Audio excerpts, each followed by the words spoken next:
are at Sky Pond in the middle of winter, Rocky Mountain National Park. Cheat grip on up there, and Sky Pond out this way.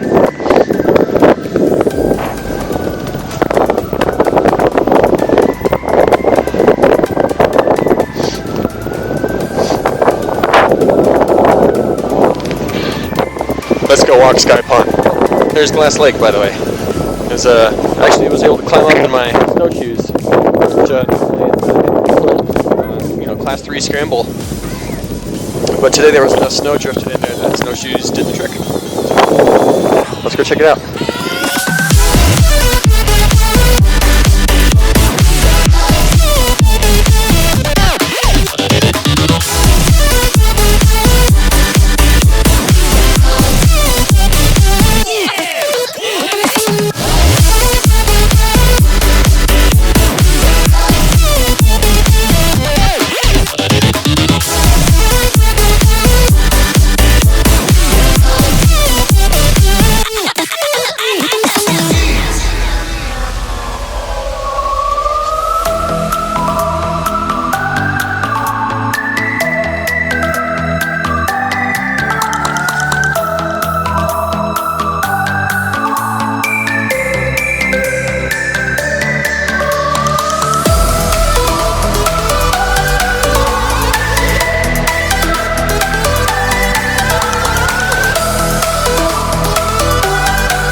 That's Sky Pond. Alright, so we're at Sky Pond, and take your peek, cheat grip on, and it's probably negative 20 with the wind chill, maybe even negative 30. So we didn't take any video coming up because there was some planning involved and it was chilly, but I'm going to attempt to take video for you guys going back down. I already did the perimeter of Sky Pond. Over here we'll get to Glass Lake and see how that looks. And give you guys an impression of what life is like up here below Taylor Peak.